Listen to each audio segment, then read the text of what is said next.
Cordial saludo. El día de hoy vamos a hacer la explicación de la tarea 6 generalidades de la cartografía. Vamos a presentar un concepto de lo que son los mapas y algunas de sus propiedades. Los mapas se utilizan con el fin de asociar diferentes fenómenos, ya sean naturales y humanos. Se puede evidenciar tipos de vegetación, suelos, entre otros factores. Encontramos unos elementos básicos de los mapas. Inicialmente pues el título como tal nos indica de qué trata el mapa. La fecha de los datos nos indica de dónde fueron extraídos los datos o recolectados.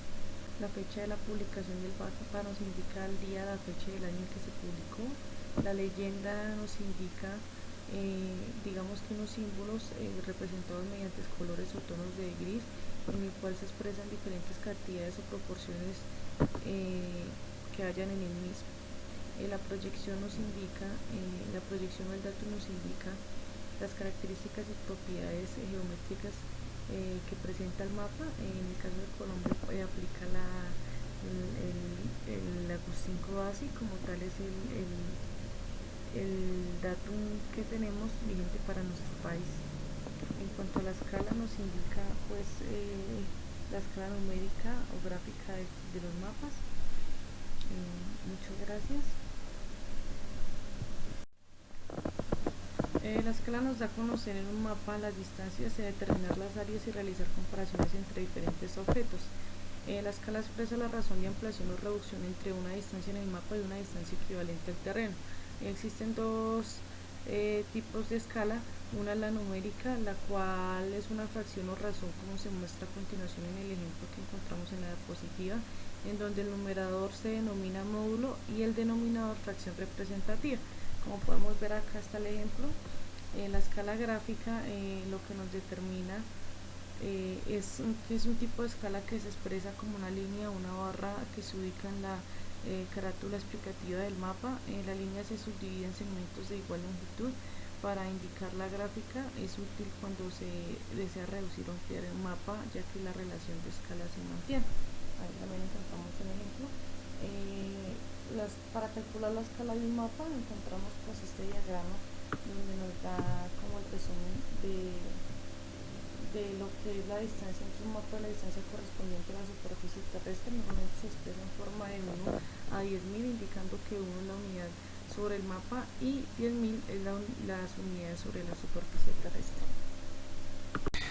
Efecto de la escala en la realidad. El efecto de la escala en la realidad se trata que al observar un mapa observamos la realidad. La escala representa el valor por el cual reducimos el tamaño de lo que deseamos mapear. En seleccionar por escala estamos más determinando el grado de generalización que aplicamos a nuestro objetivo de estudio.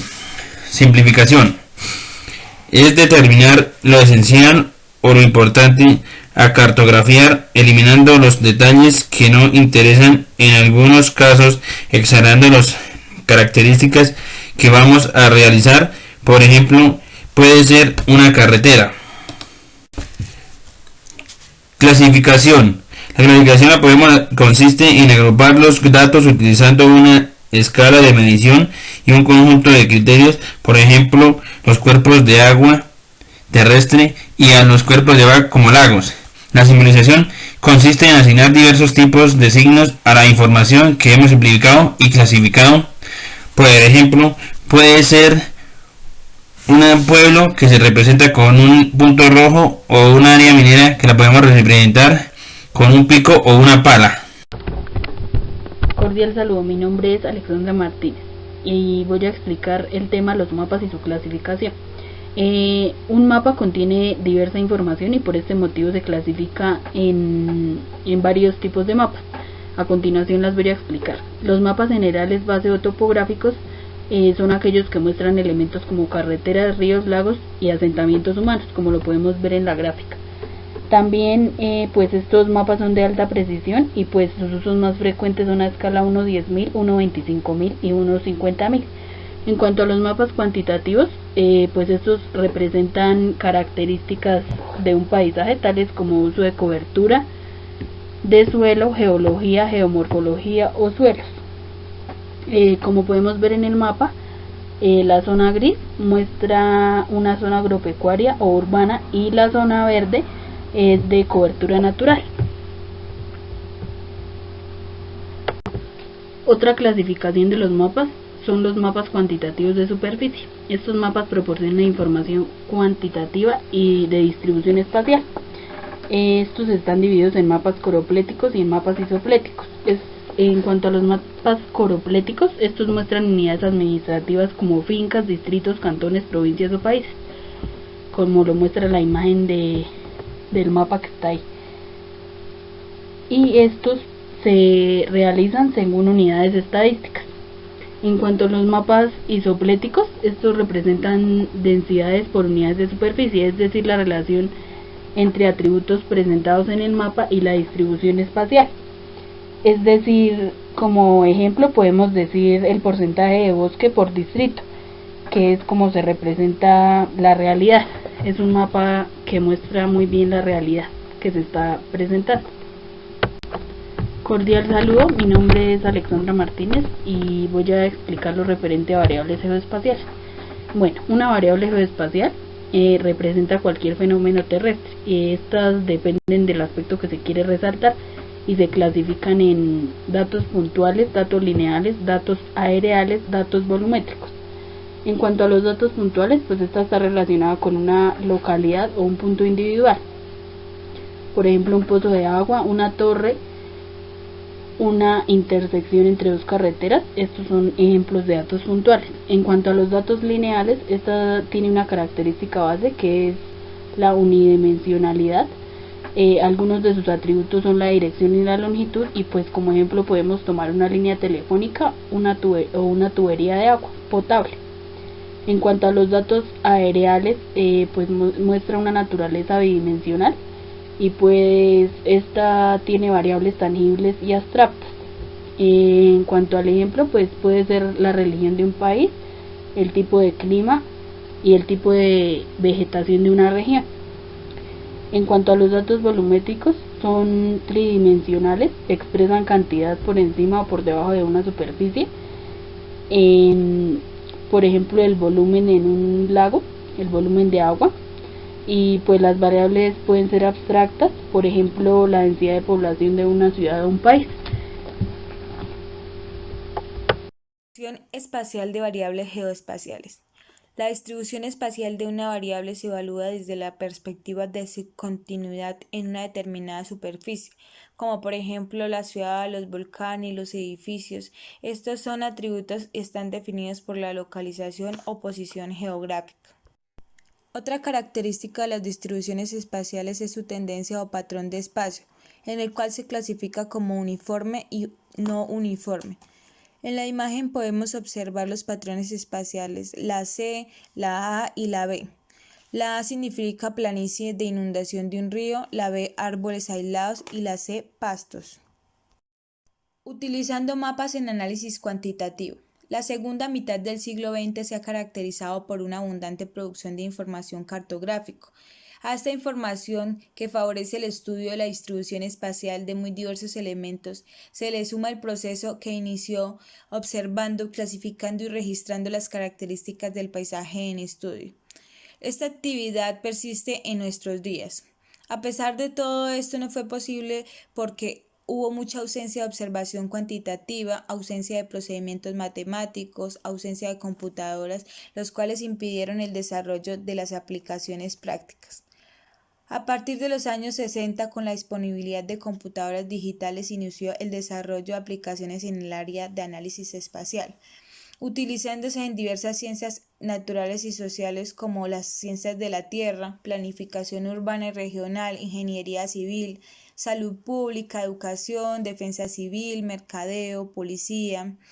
Estas lo utilizan como planificación de rutas, canales, estudios de costos, diseño de sistemas y asistencia social, ubicación óptima de centros de educación, diseño de planes de emergencia y evacuación, distribución de población y relación con mercados potenciales, distribución espacial de diferentes tipos de delitos en el.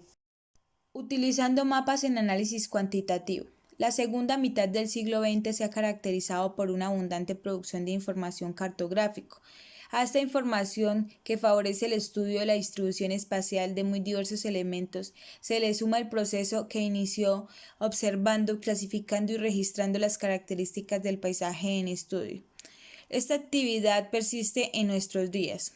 A pesar de todo esto, no fue posible porque hubo mucha ausencia de observación cuantitativa, ausencia de procedimientos matemáticos, ausencia de computadoras, los cuales impidieron el desarrollo de las aplicaciones prácticas. A partir de los años 60, con la disponibilidad de computadoras digitales, inició el desarrollo de aplicaciones en el área de análisis espacial, utilizándose en diversas ciencias naturales y sociales como las ciencias de la tierra, planificación urbana y regional, ingeniería civil, salud pública, educación, defensa civil, mercadeo, policía.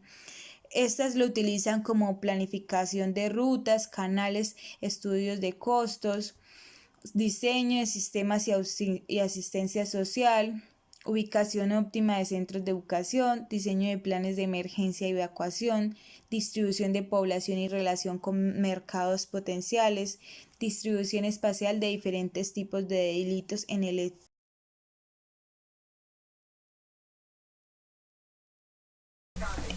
Mapeo asistido por computadora y análisis geoespacial. Esta aproximación metodológica puso de manifiesto la necesidad de realizar una evaluación integral y desde una perspectiva multidisciplinaria. Los enfoques utilizados fueron método Gastaltell. El objetivo de este método es encontrar unidades naturales en el ambiente que puedan ser reconocidas, descritas y mapeadas a partir de la interacción de la totalidad de las variables en estudio. Inventario integrado de recursos. En este caso existen varias escuelas de pensamiento como las representadas por el ITC de Holanda, la División de Recursos Terrestres del Reino Unido y el Sistema de Inventario de Tierras de Australia. Los resultados generados con dichos estudios tenían las siguientes limitaciones.